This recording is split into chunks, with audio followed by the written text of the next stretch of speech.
Have you ever wondered how wars shape the narrative of a nation, especially one as historically rich as Yemen? Yemen, a land of stark contrasts and compelling history, is often called the cradle of ancient civilizations. Its story begins with the kingdom of Saba, better known to many of us as Sheba. This was a prosperous kingdom, a beacon of wealth and wisdom, which thrived on the spice trade and the fertility of its lands. But as is often the case, prosperity stirred envy and brought conflict. Wars began to gnaw at the edges of this great kingdom, slowly chipping away at its glory, leading to its eventual decline.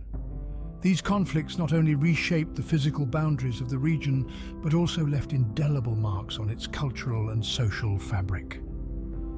And thus, the stage was set for an era of unrest and conflict that would continue for centuries. As we step into the 16th century, we encounter a new player on the Yemeni stage, the Ottoman Empire. A behemoth of its time, the Ottoman Empire set its sights on Yemen, lured by its strategic position and fertile lands. Ottoman forces swept across Yemen with unchecked ambition, their conquest marking the beginning of a new era. Yet the Yemeni spirit, as resilient as the rugged mountains that crisscross their land, would not be easily subdued. Fierce resistance erupted across the region, a testament to the unyielding will of its people. This tug of war between the Ottoman forces and the Yemeni resistance continued for centuries, leaving deep imprints on Yemen's socio-political structure. The eventual withdrawal of the Ottoman forces in the late 17th century marked the end of an era. The once mighty empire retreated, leaving behind a Yemen fractured and divided.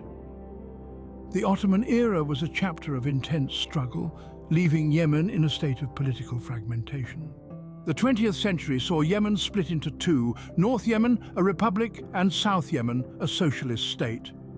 This was a time of change and upheaval as the divide between the two Yemens became more pronounced. In the north, the Yemen Arab Republic was established in the wake of the overthrow of the monarchy in 1962. The north was predominantly a republic, with a government that sought to modernize and democratize the country. Yet the road to modernization was far from smooth. It was marred by conflicts, both internal and external, as the republic grappled with differing ideologies and tribal loyalties. On the other hand, the south, under the banner of the People's Democratic Republic of Yemen, embraced socialism post the British withdrawal in 1967. Here, the state controlled much of the economy, and land reforms were implemented in an effort to distribute wealth more evenly. However, the socialist ideal did not resonate with all, leading to discontent and unrest. These two states, with their contrasting ideologies, were often at odds. The north, with its republic ideals, and the south, with its socialist principles, found themselves embroiled in constant conflict. This was a time of turmoil and tension, as the two Yemens waged wars against each other, further deepening the divide. One cannot talk about these conflicts without acknowledging the human cost. Thousands of lives were lost and countless others were forever altered. Families were torn apart, homes were destroyed, and communities were left in ruins. The pain and suffering endured by the Yemeni people during this time is immeasurable. The divide between North and South Yemen was not merely geographical, it was ideological, political, and deeply personal. It extended beyond borders and boundaries, seeping into the very fabric of Yemeni society. It was a divide that not only separated the land, but also the hearts of its people. It was a divide that would shape the course of Yemen's history, with effects that are still felt today. In the end, the divide not only separated the land, but also the hearts of its people. In 1990, a new dawn seemed to break over Yemen with its unification. But was it really the end of the strife? As it turns out, the unification was merely the calm before the storm. North and South Yemen, two regions with distinct cultural and political identities, merged to form a single nation.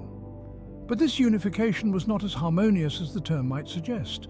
The southern Yemenis, who had a history of socialism, felt marginalized in the new political system which was dominated by the northern tribal and Islamic influences. This simmering discontent erupted into a full-blown civil war in 1994. The conflict was brief, lasting a mere 4 months, but its impact was devastating and long-lasting. The war was marked by intense violence and widespread destruction. The North, with its superior military power, quickly overwhelmed the South, leaving in its wake a trail of devastation. Buildings were razed, infrastructure was destroyed, and the economy was left in shambles. But the real casualty of this war was the civilian population. Thousands of lives were lost, and countless others were displaced, their lives upended by a conflict they did not choose. The end of the war did not bring about the desired unity, but rather further entrenched the divisions between the North and the South. The South felt subjugated, their culture and identity suppressed. The North, on the other hand, felt vindicated in their military victory, but failed to address the root causes of the conflict. The Civil War of 1994 was a pivotal moment in Yemen's history.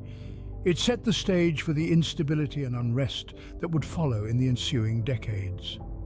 The grievances from this war were never fully addressed, providing fertile ground for further conflict. The echoes of this civil war continue to reverberate in the current conflict, reminding us that history often repeats itself. As we delve deeper into Yemen's turbulent history, we must remember that the past is not just a series of events, but a guide to understanding the present. The present-day Yemen is caught in a complex web of internal strife and external interventions, but how did it come to this? In the aftermath of the unification, Yemen was a nation brimming with promise. However, it wasn't long before the cracks began to show. Internal power struggles, coupled with a collapsing economy, laid the groundwork for a conflict that would engulf the nation. The seeds of the current conflict were sown in the Arab Spring of 2011, when mass protests led to the ousting of longtime President Ali Abdullah Saleh. His successor, Abdrabbuh Mansur Hadi, struggled to quell the discontent, and the nation slipped into a state of unrest. In 2014, the Houthi rebel movement, dissatisfied with the Hadi government, seized the capital, Sana'a. This marked the beginning of a brutal civil war, a war that has drawn in regional and international powers, each with their own vested interests.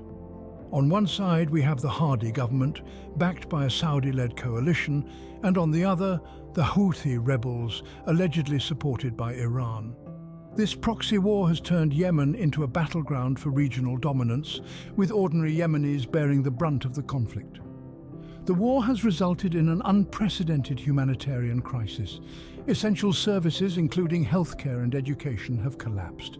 Food and water are scarce, and a large portion of the population is on the brink of famine. The United Nations has described it as the world's worst humanitarian crisis. As of today, it's estimated that over 100,000 people have lost their lives directly due to the fighting. This figure doesn't account for those who have died due to starvation and disease, a direct result of the war. The number of displaced people is in the millions, with many seeking refuge in neighboring countries. The conflict in Yemen is not just about power or territory. It's a tale of human suffering on a monumental scale, a tale of a nation torn apart by war. The international community has a moral and ethical obligation to intervene, to bring about a peaceful resolution to this conflict. Today, Yemen stands at a crossroads, its future hanging in the balance. Behind the political maneuverings and the battles lie the real victims of war, the people of Yemen. The trauma of war is not only measured by the number of lives lost or the buildings destroyed. It is the invisible scars that are often the deepest. The displacement, the famine, and the disease that follows in its wake. In Yemen, this reality is all too stark. The loss of life is staggering.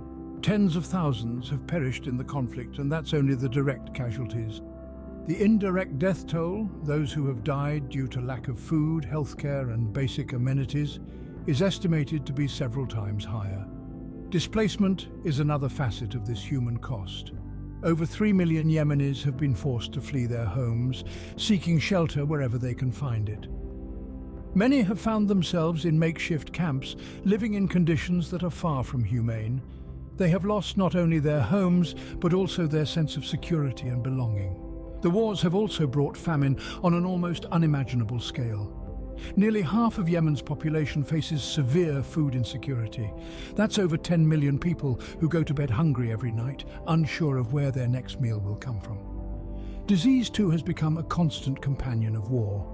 The country is grappling with the largest cholera outbreak in recent history, with over 1 million suspected cases.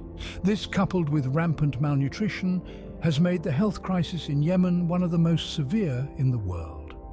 As we delve into the history of Yemen's wars, it's essential to remember that these figures are not mere statistics.